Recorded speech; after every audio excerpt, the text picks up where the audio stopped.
Alright, good day. My name is Christian Visser. Together with my partner Simon, we run a small working dog training center called Kilo 9 Kennels. We train working dogs and rangers, multiple disciplines, tracking, substance detection and apprehension.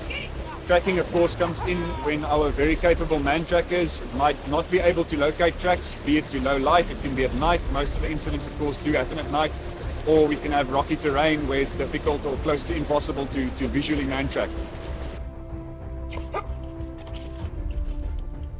Of course, the dogs don't need to physically see the tracks. They scent and they use their noses, of course, to follow human scent. And this is a very, very valuable aspect that we can't replicate by any technology. And the dogs have been very successful in their tracking efforts. Substance detection: we can imprint the dog on basically any substance you can imagine. Pangolin, rhino horn, firearms. We use the dogs at the access control gates to look through vehicles. We go on intelligence-led operations with the National Police Force, searching compounds, searching open areas, and trying to locate these illegal substances. Then we move over to bite work. Of course, for protection of the handlers, if there's a threat, the dog can be used to apprehend the suspect or protect the handler by means of course, biting the suspect. And then the very important aspect is apprehending and non-lethally apprehending a fleeing suspect, which is one of the most critical things. We make contact in the bush with poachers. First thing they do, they throw the firearm away and run away.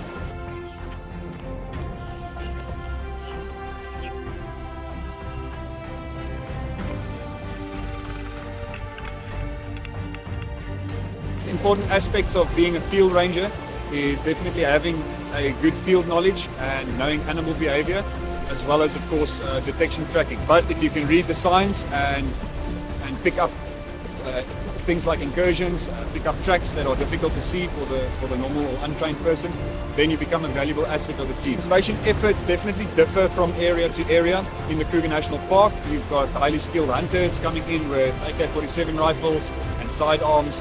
There's even been threats of pipe bombs being laid on the tracks to disrupt the canine teams or the trackers. So very high risk area. Rangers are getting killed, and there are multiple firefights happening within the park. Get asked also about dehorning, if it helps. Sure, in our area there's been a massive dehorning lately, and the poaching incidents have declined right after. Unfortunately, the reserves that did not dehorn got hit, but my concern is we don't know the long-term effect, what effect the dehorning is going to have on the rhino social structure, on rutting, on males being dominant and earning the right to mate. Things like that we have to think about in the long future. What else could help poaching efforts or decrease poaching efforts? Of course, the poverty is the root of all crime. This is no secret. So education is key. There are many projects, especially in Mozambique, aiming at educating the younger generation and aiding the villagers and showing them the value of wildlife and rhino, or all animals for that matter, and helping them see that they could make a living and physically make money off wildlife instead of taking the animals by poaching them. So definitely education. So what else is there that we can help with or donate or contribute towards the conservation efforts?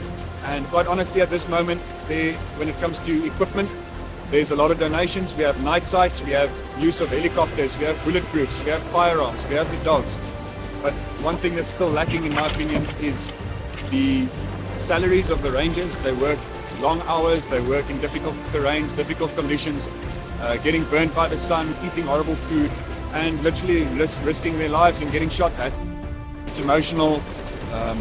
I've personally cut up about close to 100 rhino in conjunction with our team, doing crime scenes and autopsies of dead rhino that we need to do ballistics testing on.